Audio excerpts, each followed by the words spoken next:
વાલા વિદ્યાર્થી મિત્રો, મારા ક્લાસમાં આપનું હાર્દિક સ્વાગત છે. આપણે અત્યાર સુધીમાં આખા સ્ટોક જોવાના દાખલા ગણ્યા. હવે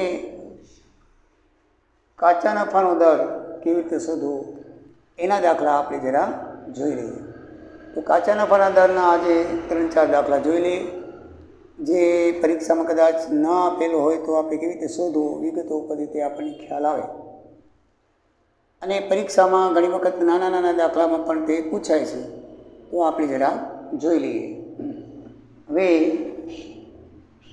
પહેલો દાખલો છે, ખરીદી આપણને 5 લાખ આપેલી છે, શરૂઆતનો સ્ટોક 3,30,000 છે, મજૂરી 50,000 છે, વેચાણ 8 લાખ છે અને આખરનો સ્ટોક 4 લાખ આપેલો છે. તો આના ઉપરથી કાચા નફાનો દર કેવી રીતે શોધાય તે આપણે જોઈએ. કાચા નફાનો દર શોધવો હોય ત્યારે વેપાર ખાતું આપણે બનાવવું પડે, ફરજિયાત ધ્યાનમાં રાખવાનું. તો આપણે પહેલાં વેપાર ખાતું બનાવી લઈએ. વિગતો ઉપરથી વેપાર ખાતું બનાવવાનું. વેપાર ખાતું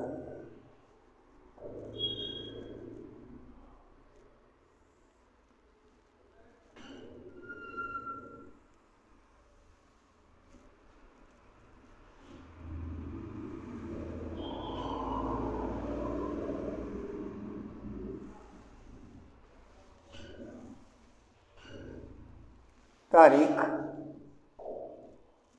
31/12/2010 રોજ પૂરા થતા વર્ષનું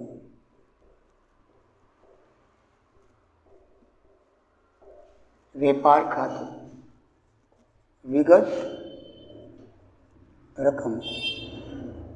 વિગત રકમ. શરૂઆતનો સ્ટોક આપણને આપેલો છે. શરૂઆતનો સ્ટોક હંમેશા વેપાર ખાતાની ઉધાર બાજુ આવે, યાદ રાખવાનું. યાદ છે તમને? 3,30,000 આપેલો છે. 3,30,000 આપેલો છે. ખરીદી એ પણ ઉધાર બાજુ આવે, 5 લાખ આપેલી છે. કેટલી આપેલી છે? 5. અને એના ઉપર ખર્ચા આપેલા છે 50,000 આપેલા છે. કેટલા આપેલા છે? 50,000. વેચાણ આપણને આપેલું છે, બધી વિગતો આપેલી છે દાખલામાં, 8 લાખ છે. અને આખરનો સ્ટોક પણ આપેલો જ છે.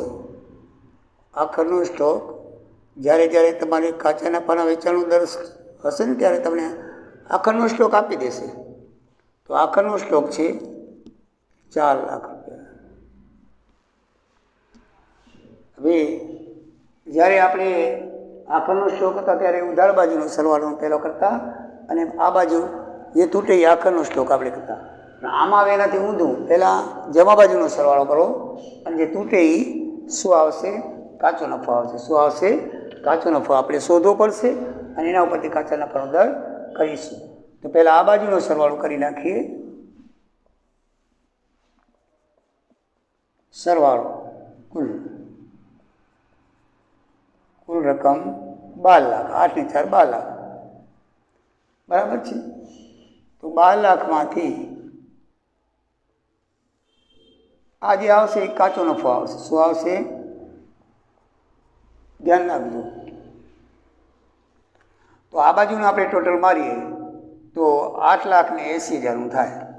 બરાબર છે? 3,30 ને 50 5 લાખ એટલે 8,80,000. 12માંથી 8,80,000 બાદ કરો એટલે 3,20,000 રૂપિયા વધે.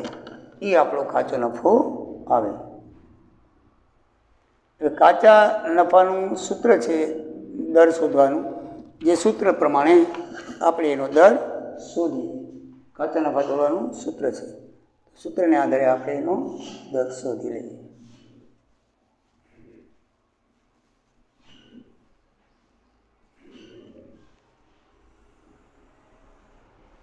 સૂત્ર છે કાચા નફાની ટકાવારી બરાબર કાચા નફાની ટકાવારી બરાબર શું છે? કાચો નફો જે આપણે શોધ્યો તે કાચો નફો ભાગ્યા વેચાણ જેટલું છે તેટલું, કાચો નફો ભાગ્યા વેચાણની ટકાવારી છે એટલે ગુણ્યા 100 આ એનું સૂત્ર છે. કાચા નફાની માટેનું આ સૂત્ર છે.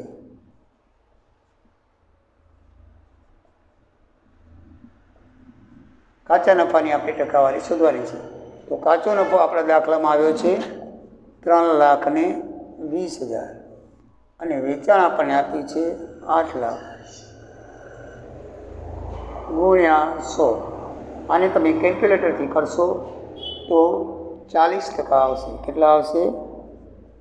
40% તમારો કાચા નફાનો દર આવશે.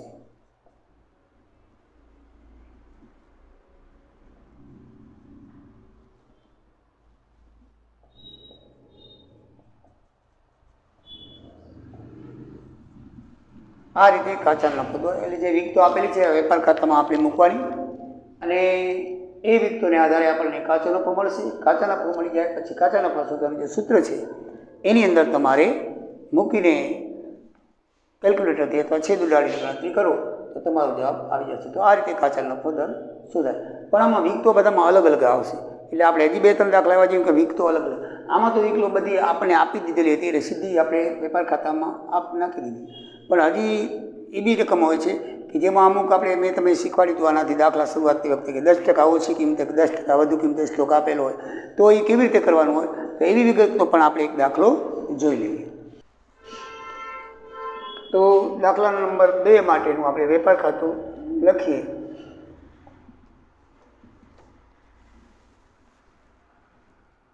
એ પણ એ જ તારીખનું છે. તારીખ 31/12/2010 પૂરા થતા વર્ષનું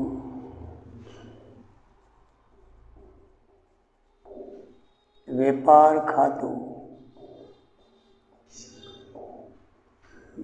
ખાતું આ રીતે બનશે. બરાબર છે. વિગત રકમ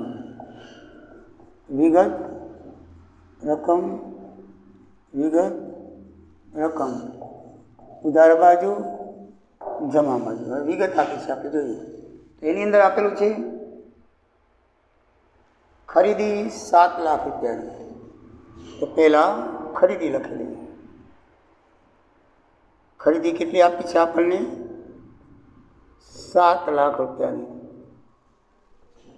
ખરીદી 7 રૂપિયાની આપી છે. શરૂઆતનો સ્ટોક 3,30,000 આપ્યો છે. શરૂઆતનો સ્ટોક 3,30,000નો આપેલો છે. મજૂરી 50,000 આપેલી છે. મજૂરી 50,000 આપેલી છે. પછી વેચાણ 1 લાખ આપેલું છે. વેચાણ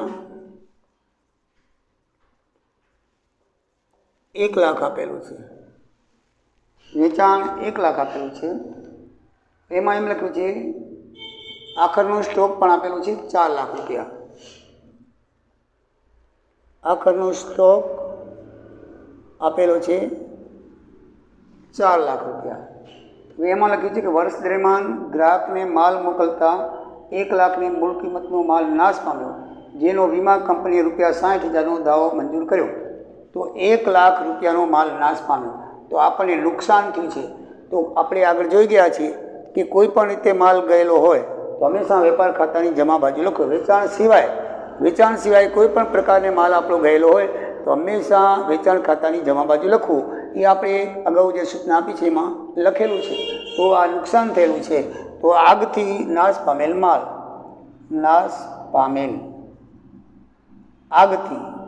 આગથી નાશ પામેલ માલ. બરાબર છે. એમાં વીમા કંપનીએ 1 લાખનો છે દાવો 60,000માં મંજૂર કર્યો છે. એનું આપણે અહીંયા દાખલાની અંદર ધ્યાનમાં લેશું નહીં. એ આપણે જ્યારે વીમા કંપની દ્વારા દાવાની રકમ આવે ને ત્યારે એમાં ગણવાનું હોય. આમાં આપણે ખાલી કાચા નફાનો દર શોધવાનો હોય ત્યારે આપણે હંમેશા એને જે નુકસાન પામેલું છે, જે માલ એ જ આપણે ધ્યાનમાં લેવાનું છે. એટલે અગાઉના દાખલા કરતાં આ દાખલાની અંદર આ એન્ટ્રી છે ને એ જરાક જુદી આવી, એટલા માટે આ દાખલો મેં કર્યો છે કે કદાચ આગથી નાશ પામેલો હોય ને વીમા કંપની તમને રકમ આપેલી હોય તો શું કરવું, દાખલામાં લેવું કે ના લેવું. હા, નુકસાન લેવાનું પણ દાવાની રકમ નહીં લેવાની, બરાબર છે. તો એ પ્રમાણે બાકીનો દાખલો જેમ છે એ જ પ્રમાણે આપણે કરશું. હવે આ બાજુનું ટોટલ પહેલાં મારશું. કુલ રકમ તો કેટલી થશે, આ બાજુની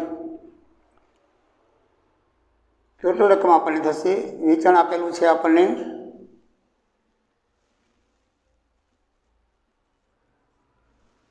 10 લાખનું વેચાણ છે. કેટલું છે?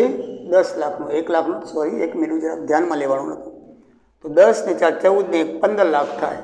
કેટલા થાય? 15 લાખ. તો આ બાજુ 15 લાખ લઈ આવવા માટે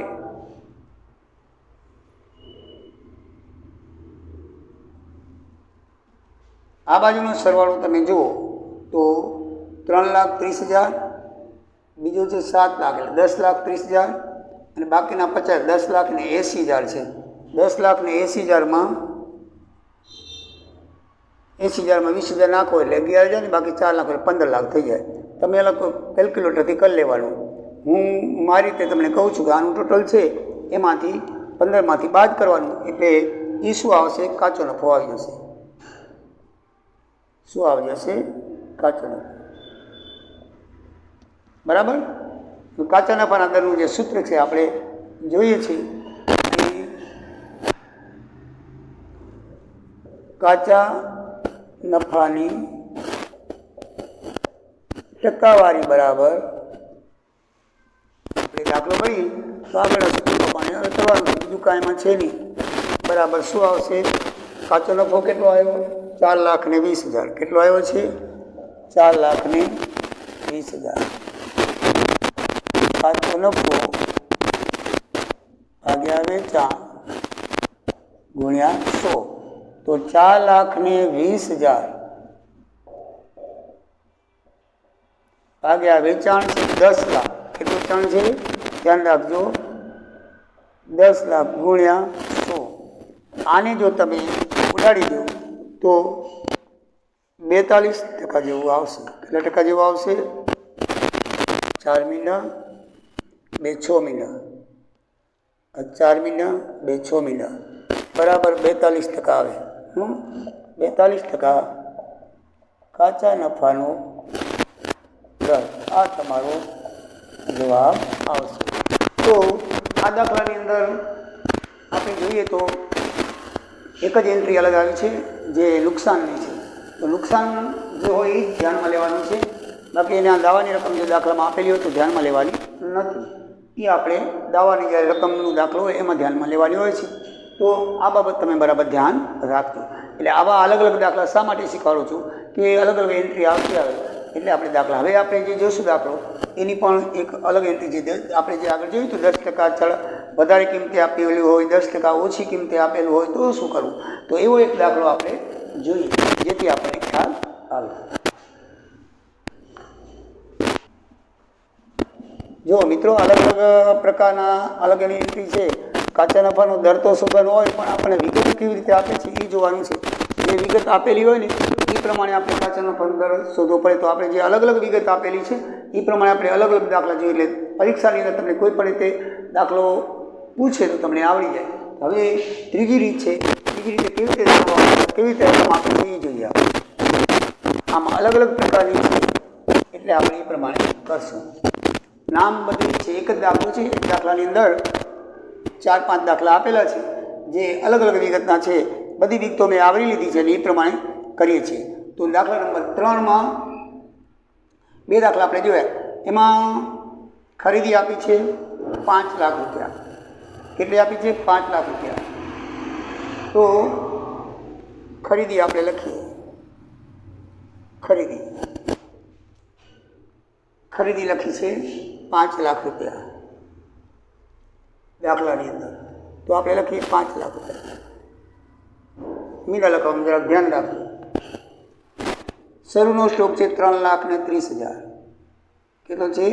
3,30,000. તો આપણે શરૂનો સ્ટોક, જો આમાં સૂચના લખેલી છે કે શરૂનો સ્ટોક 3,30,000 છે અને એમાં આગળ એક સૂચના લખી છે કે શરૂનો સ્ટોક 3 લાખ ને ખરીદી 5 લાખ, શરૂનો સ્ટોક 3,60,000, મજૂરી 50,000, વેચાણ 10 લાખ, આખરનો સ્ટોક 4,40,000. હવે કંપની ગયા વર્ષ સુધી સ્ટોકનું મૂલ્યાંકન મૂળ કિંમત કરતાં 10% ઓછી કિંમતે ગણે છે. તો શરૂનો સ્ટોક આપણી પાસે છે 3,60,000. શરૂનો સ્ટોક 3,60,000 રૂપિયા છે. કેટલો છે? 3,60,000 રૂપિયા. તો એને આપણે આમ લખી જરાક, સોરી, આ શરૂનો સ્ટોક છે. દાખલાની અંદર આપણને શરૂઆતનો સ્ટોક 3,60,000 રૂપિયા દાખલાની અંદર આપેલો છે. તો મેં તમને અગાઉ જણાવેલું હતું સૂચના વખતે કે એની કિંમત 10% ઓછી આંકવાની છે. તો 10% ઓછી આંકવી હોય તો શું કીધેલું હતું કે ધારો કે મૂળ કિંમત કીધું છે, મૂળ કિંમત ઉપર 100 રૂપિયા હોય તો 10% ઓછી કિંમત હોય તો 10 રૂપિયા, બરાબર ને? અને એમાંથી તો એની કેટલી આવશે? મૂળ પડતર કિંમત 90 રૂપિયા આવશે. કેટલી આવશે? મૂળ કિંમતમાં 10% ઓછી કિંમત તો એની 90 રૂપિયા આવશે. પડતર કિંમત કેટલી આવશે? 90 રૂપિયા. મૂળ કિંમત ઉપર 10% ઓછી લખી છે એટલે 10% આપણે બાદ કરી દેવાની. 90 રૂપિયા. હવે પદ કેવી રીતે માનીએ છીએ કે ભાઈ 90 એ જો 90 જો પડતર કિંમત હોય તો મૂળ કિંમત 100 હોય તો 3,60,000 પડતર કિંમત તો મૂળ કિંમત કેટલી થાય? એટલે ઉપરનું જે છે એ 100 ઉપર આવશે અને 10 શું આવશે? 90 નીચે આવશે. બરાબર છે? આ રીતે આપણે કરવાનું. ત્રિરાશી પદ માનીને મૂળ કિંમત ધારી, પડતર કિંમત 90 હોય તો 90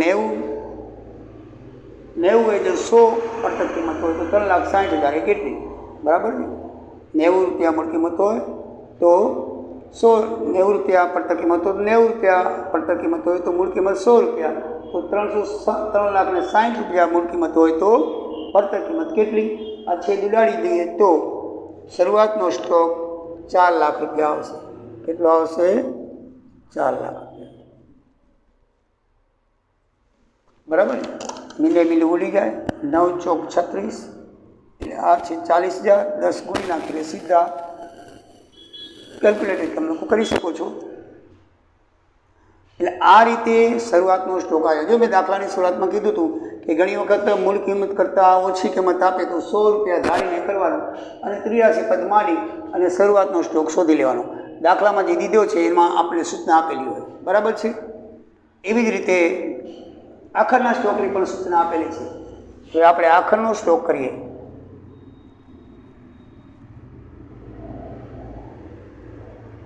આખરનો સ્ટોક. હવે આખરના સ્ટોકની ગણતરી કરીએ તો આપણને આખરનો સ્ટોક જે દાખલામાં દીધો છે એ 4,40,000 દીધો છે. 4,40,000. એને આપણે હવે આમાં જે આપણને આખરનો સ્ટોક છે મૂળ કિંમત ઉપર 10% ચડાવીને લખ્યું છે. ચડાવીને એટલે વધારીને. તો અહીંયા આપણે 10% ચડાવીએ, અહીંયા લખશું 10% વધુ કિંમત. શું લખશું? 10% વધુ કિંમત. તો એની 110 થાય. કેટલી થાય એની પડતર કિંમત? 110 થાય. તો બસ 4,40,000 છે એને ઉપર 100 નીચે 110 ગુણી નાખો તો તમારું આખરનું સ્ટોક 4 લાખ આવશે. મિલે ઉડી ગયું. 11 ને 11 ચોખ્ખું 44 અને 40,000 માથે 10 ગુણી તો 4 લાખ રૂપિયા પૂરા આવે. ત્રિરાશીઓ તમને આવડે જ છે. એટલે જો વધુ હોય તો 100માં 10 ઉમેરી 110 100 રૂપિયામાં કિંમત તો આટલા એ કેટલી? એવી રીતે આપણે જેમ આમાં કર્યું હતું 90 તો આમાં 110 કરવાનું. 110 નીચે આવે પહેલું પદ, 90 નીચે આવે અને પછી તમે કેલ્ક્યુલેટરથી અથવા ઇઝી છે ઉડાડવાનું, સામાન્ય રીતે છેદ ઉડાડીને તો એ પણ કરી શકો છો. કેલ્ક્યુલેટર ન કરવું હોય તો 4 લાખ રૂપિયા સ્ટોક આવ્યો. તો આ 10% ઓછી કિંમતે કેવી રીતે સુધાય? 10% વધુ કિંમતે કેવી રીતે સુધાય એ એન્ટ્રી છે ને આ દાખલામાં નવી આવી, એ બરાબર ધ્યાનમાં રાખજો. બાકી બધું છે એ જેમને તેમ આપેલું છે એ આપણે લખી નાખીએ. બરાબર છે. તો આ બાજુ શરૂઆતનો સ્ટોક આપણે શોધી લીધો. ખરીદી 5 લાખ આપેલી છે, એની મજૂરી છે. બરાબર છે. મજૂરી છે તે મજૂરી દાખલાની અંદર આપી છે 50,000 રૂપિયા. એનું તો આપણે જેમ લખીએ છીએ એમ લખવાનું છે. આ બાજુ વેચાણ આપેલું છે. વેચાણ આપવું છે 10 લાખ રૂપિયા. 10 માટે 5 મીંડા કરવાનું ભૂલતા નહીં. ઘણી વખત ભૂલી જાઉં છું, ક્યાંક ભૂલાઈ ગયું હોય તો ક્ષમા કરજો, પણ આમ તો બરાબર યાદ રાખી લઉં છું. હવે આ બાજુનું ટોટલ મારી તમને ખબર છે કે જમા બાજુનું મારવાનું હોય, ઉ બાજુ આપણે ઊંધા પણ મારતા હતા, તો જમા બાજુનું મારીએ તો કુલ સરવાળો કેલ્ક્યુલેટરથી ગણવાની જરૂર નથી. 10 ને 4 14 લાખ થઈ જાય. 14 માંથી 5 મીંડા ચડાવી દઈએ તો 14 લાખ રૂપિયા થાય. હવે આ બાજુ 14 લાખ રૂપિયા લેવા હોય તો કેવી રીતે લેવાશે, કેટલા તૂટશે આપણે જોઈએ. તૂટે એ કાચો નફો. બરાબર ને.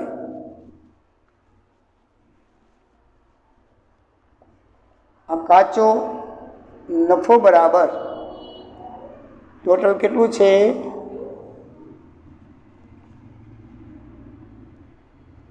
4 લાખ ને 5 9.5 લાખ થાય. તો 14 લાખમાંથી 9.5 લાખ જાય તો કેટલા રે, 4.5 લાખ વધે. 4,50,000. બરાબર. 14 લાખ છે, આનો સરવાળો 9.5 લાખ થાય છે, તો 9.5 ને 4.5 14 લાખ થાય. બરાબર છે. કેલ્ક્યુલેટર તમે કરી શકો છો. મને કેલ્ક્યુલેટર વાપરવાનો બહુ ઓછો માવરો છે, એટલે જરૂર પડે તો વાપરી નાખું, પણ વાપરતો નથી. આવા દાખલાઓમાં મીંડાવાળામાં તો હાથે થઈ શકે છે, તમે લોકો કરી શકો છો. હવે આપણે જે સૂત્ર છે એના આધારે આપણે જે દાખલા પહેલાં ગણતા હતા એ તે સૂત્રને આધારે લખી નાખશું. સૂત્ર ઘડી ઘડી લખતો નથી, છતાં લખવું હોય તો લખી નાખો.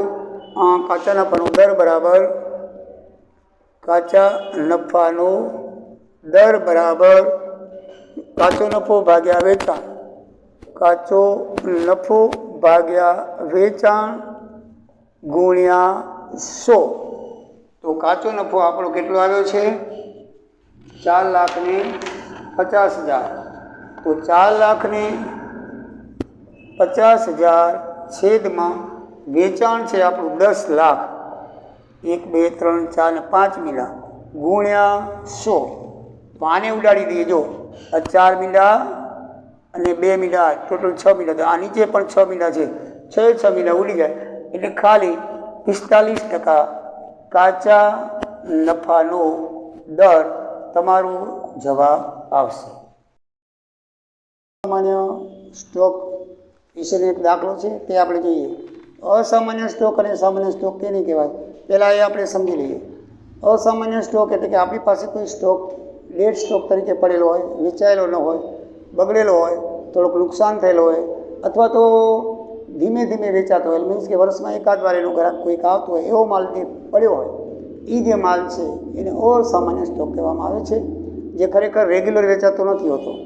જે રેગ્યુલર વેચાય છે એને સામાન્ય સ્ટોક કહેવામાં આવે છે, અને નથી વેચાતો તે અસામાન્ય સ્ટોક કહેવામાં આવે છે. તો આપણે કાચા નફાના દરની અંદર અસામાન્ય સ્ટોક લેવાનો હોતો નથી, સામાન્ય સ્ટોક જ લેવાનો હોય છે. જેથી આમાંથી આપણે સામાન્ય સ્ટોક બાદ કરીને આપણે વેપાર ખાતું એવી રીતે બનાવશું કે એની અંદર 2 ખાના પાડશું, એક સામાન્ય સ્ટોક અને એક અસામાન્ય સ્ટોક. વેપાર ખાતાની અંદર સામાન્ય સ્ટોક અને અસામાન્ય સ્ટોકના ખાના ક્યારે બનાવવામાં આવે, જો એમાં આપણને સામાન્ય અને અસામાન્ય સ્ટોક આપેલા હોય તો આ બોર્ડમાં દેખાડે છે એ રીતનું આપણે વેપાર ખાતું બનાવવું પડે. તો આપણે એવો એક દાખલો જોઈએ. તો એ દાખલાની અંદર આપણને ખરીદી આપી છે 5 લાખ. ખરીદી ઉપર શરૂઆતમાં સ્ટોકની જગ્યા રાખી ખરીદી આપી છે 5 લાખ રૂપિયા. તો એ 5 લાખ રૂપિયા છે એ સામાન્ય સ્ટોક તરીકે આવશે, કારણ કે એની અંદર કાંઈ અસામાન્ય જેવું આપેલ નથી. એટલે ખરીદીને આપણે 5 લાખ રૂપિયા તરીકે વેપાર ખાતાની ઉધાર બાજુ દર્શાવશું. અને તેની મજૂરી પણ આપી છે. મજૂરી પણ 50,000 રૂપિયા આપેલી છે, એમાં પણ કંઈ અસામાન્ય નથી. જેથી એ પણ આપણે 50,000 રૂપિયા પૂરેપૂરા વેપાર ખાતાની ઉધાર બાજુ દર્શાવશું. હવે આખરનો સ્ટોક છે દાખલાની અંદર 3,30,000નો આપેલો છે. આની અંદર સૂચના લખી છે કે 15,000નો સ્ટોક છે એ વેચાયા વગરનો છે, એટલે મીન્સ કે પડે રહેલો છે. તો જે 15,000નો સ્ટોક છે એ અસામાન્ય કહેવામાં આવશે. તો 3,30,000માંથી 15,000 જાય તો 3,15,000નો સ્ટોક એ સામાન્ય કહેવાશે અને ટોટલ 3,30,000નો સ્ટોક આપણે લખશું. વાત સમજમાં આવી? જો સામાન્ય શરૂઆતનો સ્ટોક છે, આ શરૂઆતનો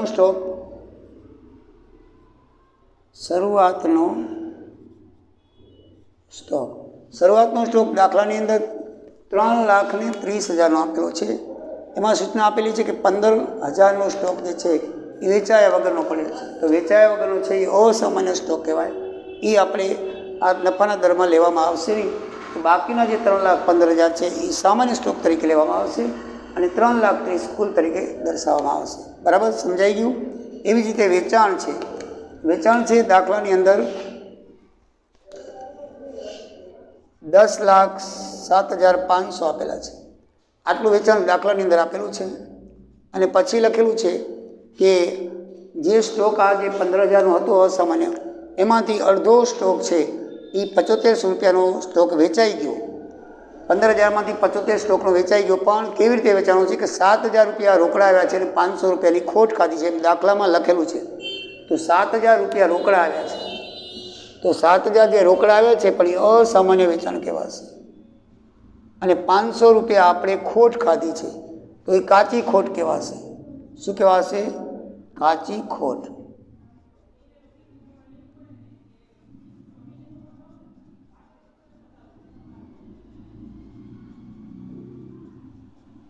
હવે 10,75,000માંથી 7500નો માલનો નિકાલ થઈ ગયો. 7,000 રૂપિયા રોકડા આવ્યા અને 500 રૂપિયા ખોટ ખાધી. તો હવે આપણી કને ખાલી વેચાણ 10 લાખ સામાન્ય રહેશે. કેટલું રહેશે? 10 લાખ સામાન્ય રહેશે. જો તમે બરાબર સમજાવી દઉં કે દાખલાની અંદર 10,75,000 રૂપિયા વેચાણ આપેલું છે, એમાંથી 7500 રૂપિયાનો નિકાલ થઈ ગયેલો છે. કેવી રીતે નિકાલ થઈ ગયેલો છે કે એમાંથી 7500માંથી 500 રૂપિયા ખોટ ખાઈને 7,000માં વેચી નાખ્યું, એટલે અસામાન્ય વેચાણ આવશે 7,000 અને 500 રૂપિયા ખોટ ખાધી છે એટલે કાચી ખોટ તરીકે લેખાશે. એટલે આ જે 7500 રૂપિયા છે એ બાદ કરશો તો ચોખ્ખા જે 10 લાખ છે એ આપણે સામાન્ય વેચાણ તરીકે લખશું.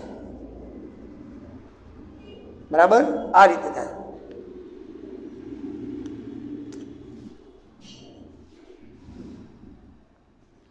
આ આવશે 10,07,000, અહીંયા આવશે 500 કાચી ખોટ. પછી આગળ આખરનો સ્ટોક આપેલો છે આપણને દાખલાની અંદર. તો આખરનો જે સ્ટોક છે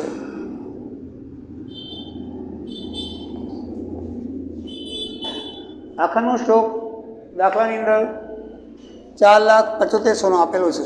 7500 રૂપિયાનો જે સ્ટોક છે આપણે જે આજે 15,000 જે હતા એમાંથી અડધો સ્ટોકનો નિકાલ વેચાણમાં થઈ ગયો છે. તો બાકીના અડધો સ્ટોક એટલે 7500 એ એમને પડેલો છે, વેચાણ કે કાંઈ થયું નથી. તો એ અસામાન્ય સ્ટોક કહેવાશે. તો આપણે દાખલાની અંદર આખરનો સ્ટોક 4,75,000 આપેલો છે, એમાંથી 7500 બાદ કરશો એટલે 4 લાખનો સ્ટોક બાકી રહેશે. તો એ 4 લાખ છે એ સામાન્ય આવશે અને 7500 છે એ અસામાન્ય આવશે અને 4,75,000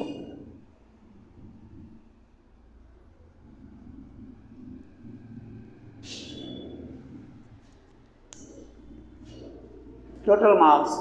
બરાબર છે? તો આખરનો સ્ટોક દાખલાની અંદર 4,75,000 આપેલો છે. 7500નો વેચાયેલો નથી, એમને એમ પડેલો છે, કારણ કે 15,000 સ્ટોક હતો એમાંથી 7500નો વેચાઈ ગયો, એનો આપણે નિકાલ કરી નાખ્યો, હિસાબ કરી નાખ્યો. બાકીના 7500 છે એ વેચાયેલો નથી એટલે એમને એમ સ્ટોક તરીકે પડી રહ્યો છે, જે હિસાબની અંદર આવશે નહીં. માટે એ આખરનો સ્ટોક 4,75,000 જે આપેલા છે એમાંથી 7500 જે અસામાન્ય સ્ટોક છે એ અસામાન્યમાં આવશે અને બાકીનું બાદ કરીએ તો 4 લાખ રૂપિયા છે એ કેમાં આવશે? સામાન્યમાં આવશે. હવે કોઈ છે નહીં એન્ટ્રી. તો હવે દાખલો આપણે ગણીએ. તો આ પહેલાં આપણે વેચાણ બાજુનું મીન્સ કે જમા બાજુનું ટોટલ મારી નાખીએ. તો જમા બાજુનું મારીએ તો સીધું જ છે 10 ને 4 14 લાખ. સરવાળો એ લખી નાખીએ. કુલ સરવાળો તો 14 લાખ રૂપિયા અને 7.5 15,000 અને 14 ને 15 તો 14 લાખ અને 15,000 બરાબર છે. આ રીતે એનું ટોટલ થશે. અહીંયા છે ખરીદી 5 લાખ, 3 ને 5 8, 8 ને 65. આનું ટોટલ 8,65,000 છે. તો 1 ને 40 14 લાખમાંથી 8 65 જાય તો 5,35,000 રૂપિયા વધે. એ આવશે આપણો કાચો નફો. શું આવશે? કાચો નફો 5,35,000. જો 14 લાખમાંથી 3 ને 5 8 ને 65, 8 ને 65 બાદ કરીએ તો 5,35,000 છે એ આપણો શું આવશે? કાચો નફો આવશે. હવે આપણે કાચા નફાનો દર શોધવો છે. તો જે સૂત્ર છે કાચા નફાનો દર બરાબર કાચો નફો ભાગ્યા વેચાણ ગુણ્યા 100. તો કાચો નફો 5,35,000 છેદમાં વેચાણ 10 લાખ ગુણ્યા 100. તો 3 મીંડા અને 2 5 મીંડા અને આ બાજુ 5 મીંડા ઉડાડી દઈએ તો 535 છેદમાં 10 વધે. એને જો આપણે પોઈન્ટમાં ફેરવી તો 1 મીંડું છે તો એક આંકડા પછી આપણે લખીએ તો 53.5% કાચા નફાનો દર તમારો જવાબ આવશે. બરાબર, 53.5% થશે. તો મિત્રો આ રીતે અલગ અલગ દાખલા આપણે જોયા. નુકસાન આપેલું હોય તો કેવી રીતે દાખલો ગણાય, 10% વધઘટ હોય તો કેવી રીતે દાખલો ગણાય, પછી અસામાન્ય સામાન્ય સ્ટોક હોય તો કેવી રીતે દાખલો ગણાય. એવી રીતે અલગ અલગ રીતના આપણે 4 દાખલા જોયા. એ 4 દાખલા બરાબર ધ્યાનથી જોજો, સમજજો. ન સમજાય તો કમેન્ટ કરીને પૂછી લેજો. હવે પછી આપણે એક દાખલો હજી પણ ગણવાનો છે. એ દાખલો છે ઘણા બધા વેચાણ, ઘણા બધા વર્ષો 2-3 વર્ષના વેચાણ ખરીદી અને મજૂરી આપેલી હોય તો એ કાચો નફો કેવી રીતે કે આખાનો સ્ટોક કેવી રીતે શોધવો તે આપણે જોઈશું. એમાં જેમાં વેપાર ખાતામાં સામાન્ય અસામાન્ય એવી રીતે 2 ખાના વધારે પાડવા પડ્યા. એમાં જેટલા વર્ષ છે એટલા વર્ષના ખાનાવાળી પદ્ધતિથી આપણે વેપાર ખાતું બનાવવું પડશે. એ પણ દાખલો ઘણો અગત્યનો છે. તે આપણે ફર્ધર નેક્સ્ટ વિડીયોમાં જોઈશું. તમે સબસ્ક્રાઈબ કરજો, લાઈક કરજો. જય દ્વારિકાધીશ, જય સિયારામ.